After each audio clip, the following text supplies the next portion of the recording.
Good afternoon everyone, and welcome to day 403. I'm well into the second year of my RS ownership now, so I'm in year 2 of 10, and today I'm just going to give you a quick review of my first year, just for me mainly to recap on what I've actually got up to, the miles I've covered, the fun I've had, the number of engines, we all know about that, and just really to keep on record what's gone on with my car, along with the costs and so on.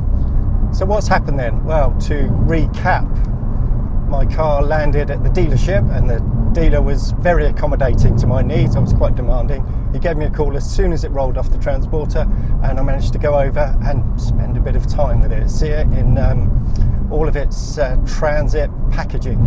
That was day -7. I picked it up a week later.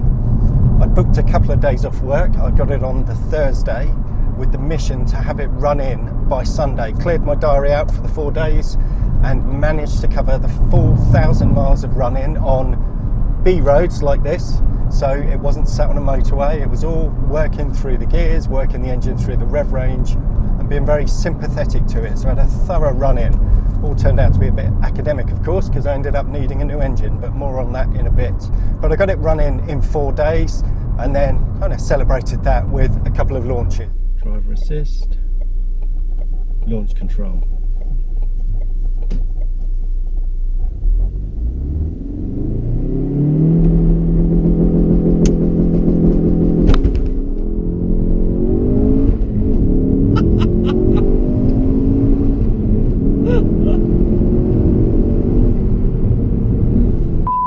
I'm sorry, I couldn't suppress that.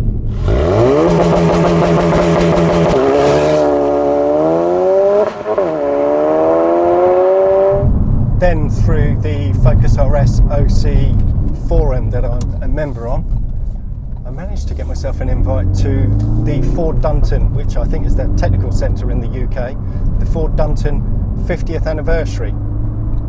A whole number of RSs were there, pretty much one of every single mark, every single colour, not just Focuses, but all sorts of historic and rare Ford cars. So that was a really good day. Great to see the inner workings of Ford and get a bit of a tour around the place.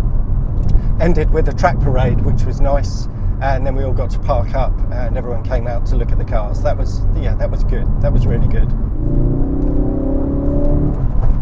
I've also been to Rockingham for a drift day. Drift day, not really a drift day, wet handling day on the low grip surface and facility they have there with the kick plate. That was really good. That was so useful in just kind of learning about the RS, its four-wheel drive, how it shuffles the power around. You can really feel it kind of just like grabbing at each corner and feeling how it puts power to the back and how it transitions into oversteer. That was a fantastic day. Really helped me kind of understand what the Focus RS was all about. Next thing I did was I took it to Surrey Rolling Road to stick it on the dyno and see how healthy the engine was. And at that time, the engine was very healthy. It made, 338 horsepower, so it was a little bit down on what it should have made. But all was good, all was fine. It was holding its coolant. Everything was okay with that one. Around that time also I had an annoying squeak from the clutch pedal down there, and that was remedied by the dealership under warranty fitting a complete new pedal assembly, and that went without a hitch. So Dinnages, the Ford dealership where I bought my car and where I have it serviced, they've given me really good service throughout my ownership so far. Then I noticed the dreaded coolant loss. I saw it dropped a bit, but I hadn't had the misfire. So I kept a close eye on it, and over the course of about a week, I started hearing the misfire on startup.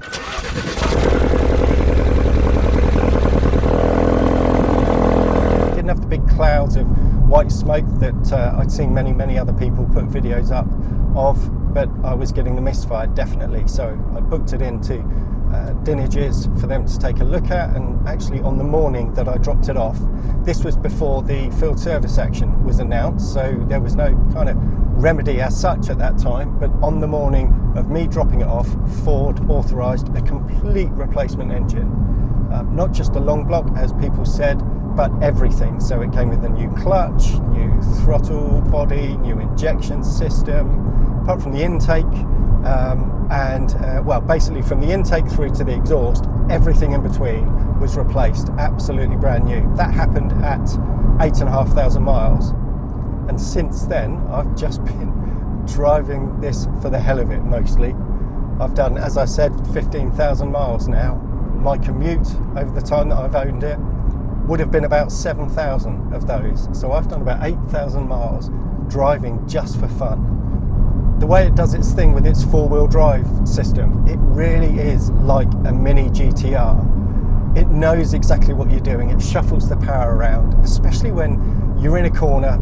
You know, most of the time, like now, it'll be front-wheel drive, but get it loaded up, get on the power, and you don't have to have a traction event. It shuffles power to the back outside wheel, and that pushes the car around, which you really, really feel. You get that sense of being pushed from behind. Get it loaded up a bit more, give it a bit more throttle, and the back really, really starts to move. The oversped rear wheels, the offset gear ratio that GKN have given the Twinster system on this car, which is unique to this car, really, really makes the car very, very lively on the power on the back of the car. You have to be quite aggressive with it, but give it an abrupt turn in, give it a stab at the throttle, and the back just swings about all over the place, and it is so much fun. If anyone's followed me in the past, I kind of obsess over keeping the car on matched tyres, on balanced tyres. I like rotating them so they all wear out at the same time. So I replace a set of 4, all at once, because I don't think you can really appreciate how good a tyre is or how well it works with the car unless you've got equal balance on all 4 corners, equal grip, I mean. But recently I picked up a screw in the shoulder of the back right tyre.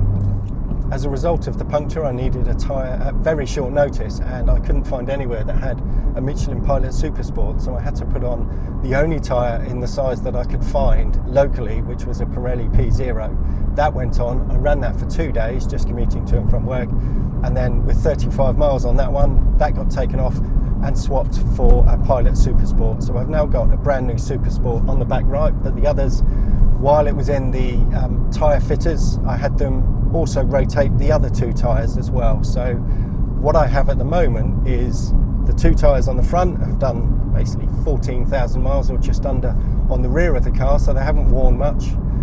Brand new tyre on the back right, and the one from the front right is now on the back left. And lastly, this is really, really annoying, and I've got no idea how it happened, but my friend spotted it and pointed it out recently, and that is that on the back left arch, I've got a tiny, tiny, tiny little dent. Someone looks like they've fallen into it or something. It doesn't look like a car door has been opened. It's chipped the paint off the surface, so I'm going to have to get a touch-up or some kind of paintless dent removal. I'm really not sure where to go with that, so I'll report back once I've decided what I'm going to do with that, but that needs sorting out. I'm not going to leave that as is. So in summary, it's been a huge amount of fun. Have I bought the right car? Absolutely I have. This is so much fun to throw about. I can't put into words how much fun it is.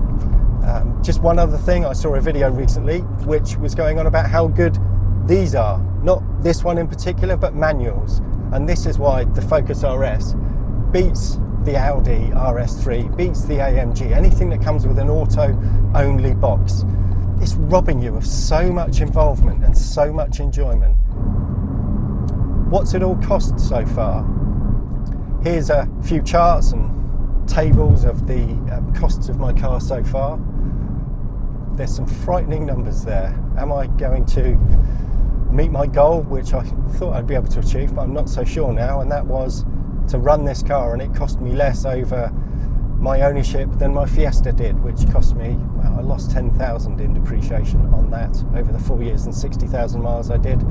It looks like, well, from We Buy Any Car anyway, I've lost 10,000 on this in 12 months and 15,000 miles. But everything in this car, my experience, my driving, the costs, it's all road miles only. I've still not had it on track yet, apart from the low grip day at Rockingham, which doesn't count, of course. but that's all going to end in a few weeks, and I can't wait. I am so looking forward to having a day at Goodwood. I've got a couple of days booked off in advance to make sure the car is prepped and spotless and clean, and I've got several people coming along to come out for a ride, because from my experience as a passenger in one, it really is phenomenal, the grip that's generated from just these road tyres, how it does it, how it rotates the car and keeps it accelerating out of a corner is phenomenal. So I'm really looking forward to feeling that. That's it for today. If you enjoyed this, please give it a thumbs up, share it. If you haven't, subscribe, turn notifications on, and I'll see you all in my next video. Thanks for watching.